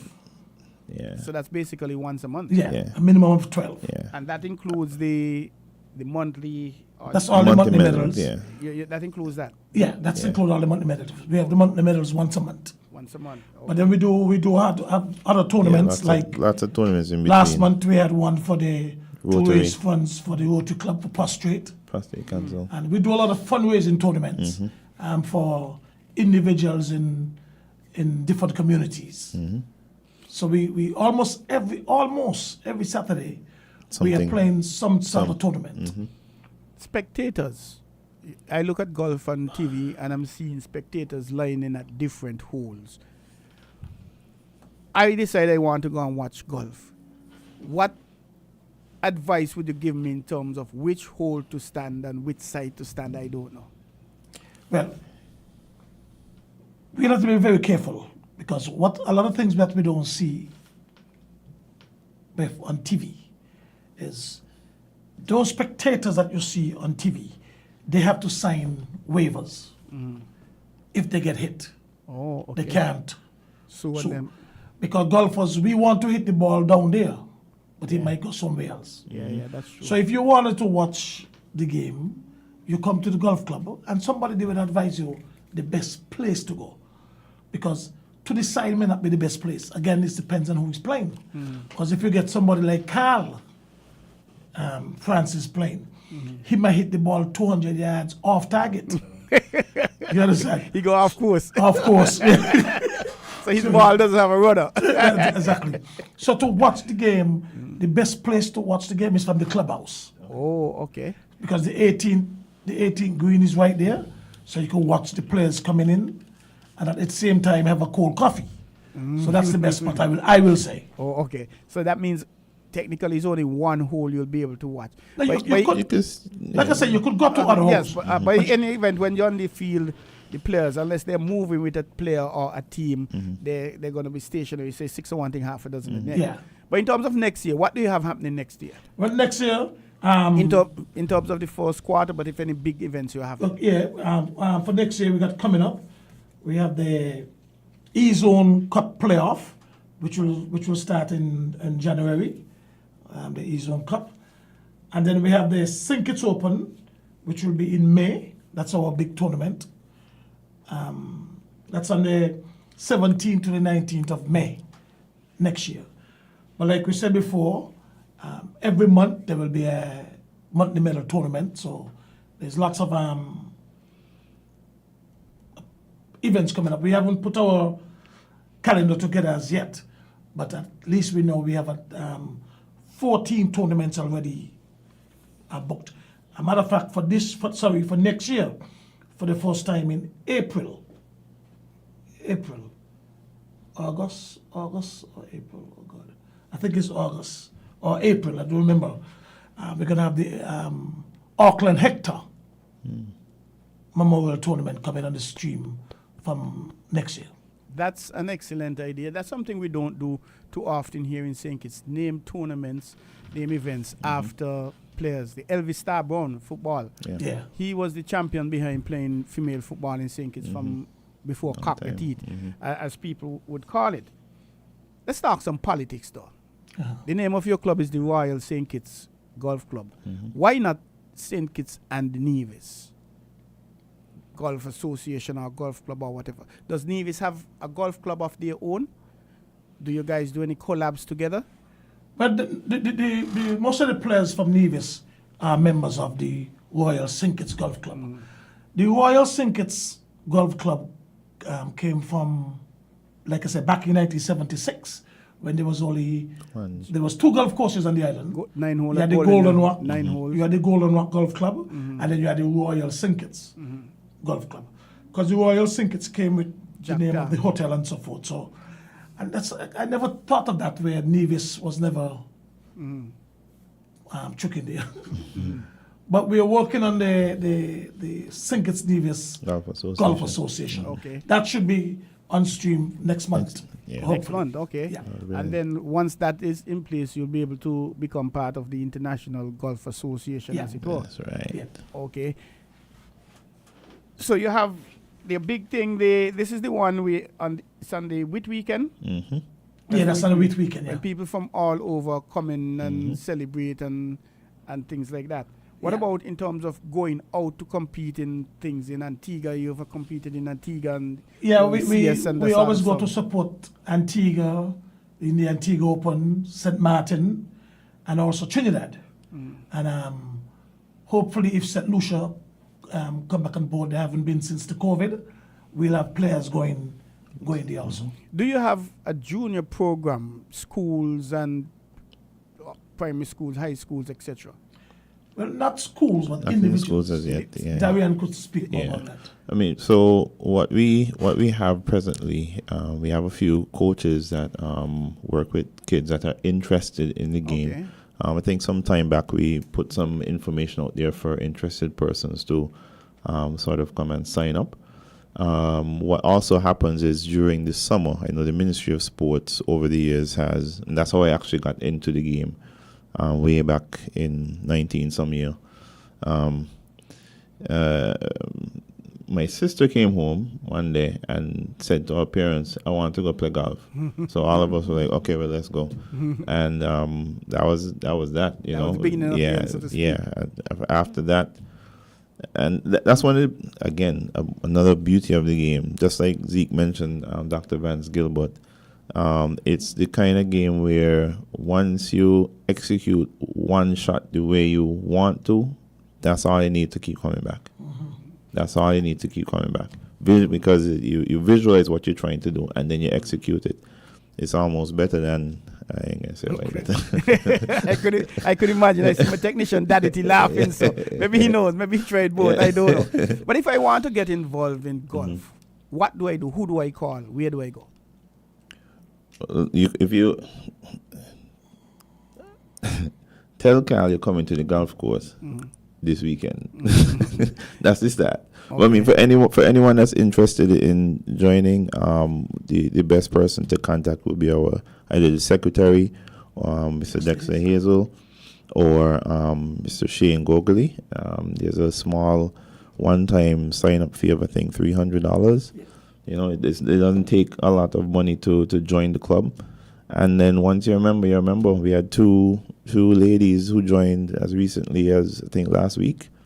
You know, so we're definitely lobbying to get more females in the game, especially young females, as there are lots of scholarship opportunities and stuff like that in the U.S. and other parts of the world, I'm sure. So that's also one of the areas of focus that the club will hope to be taking advantage of to kind of push that agenda as well. As we're about to wrap up, anybody, any individual, any groups you want to say thank you to for the support they've given for the year? Yes. First, we have to say thanks to Rams Group of Company.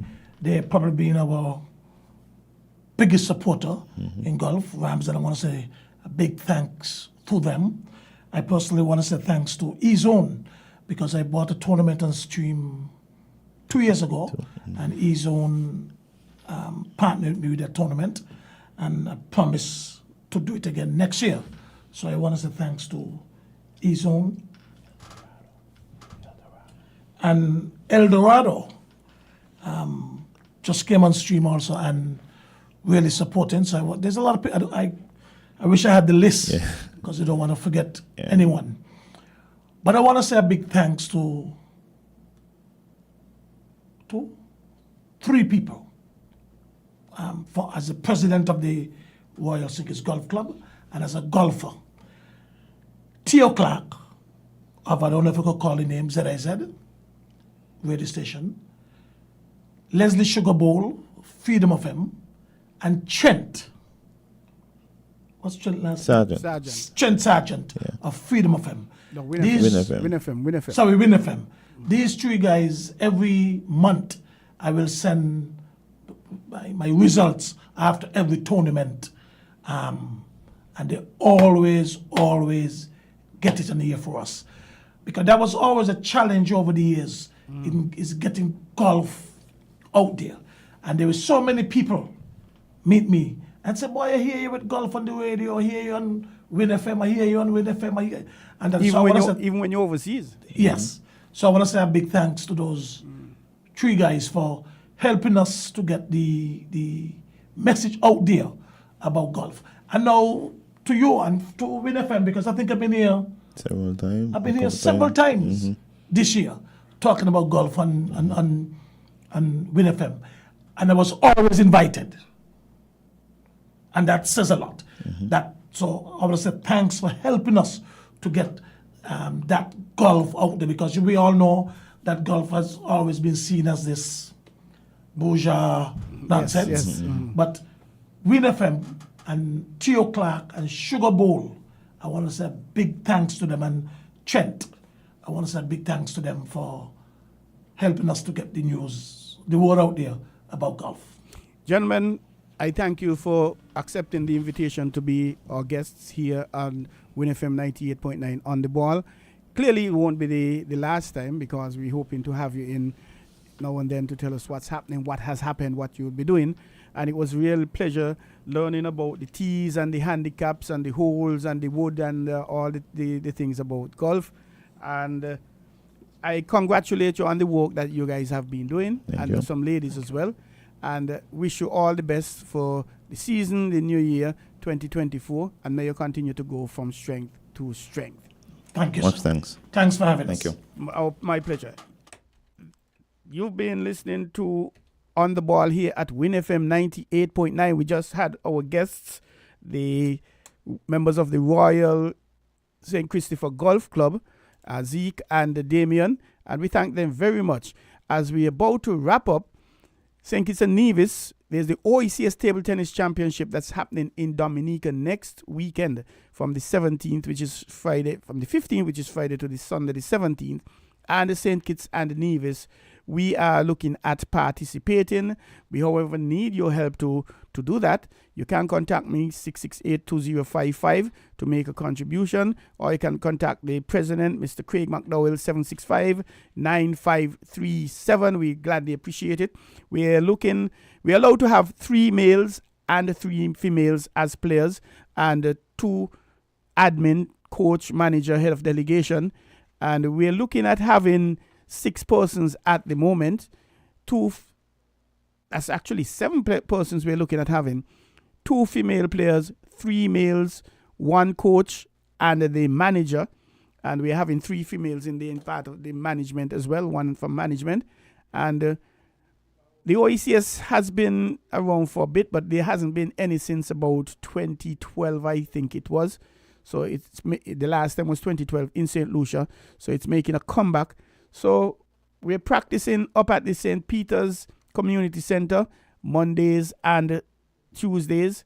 And we're doing some work up at the Central Bank. And we thank East Caribbean Central Bank for allowing us, the St. Kitts and Nevis Table Tennis Association, to be working out there on Wednesdays and Fridays.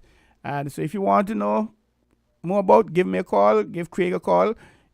Calvin Lake, you can give him a call. Mr. Urban Freeman as well.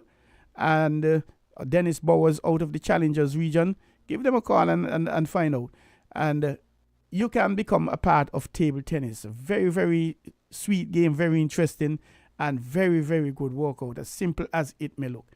So show up, and we wish the St. Kitts and Nevis team all the best. Well, we'll be here next week, so they may have left by then, but we'll be able, the playing won't start. So we congratulate all the players who made the team, of course.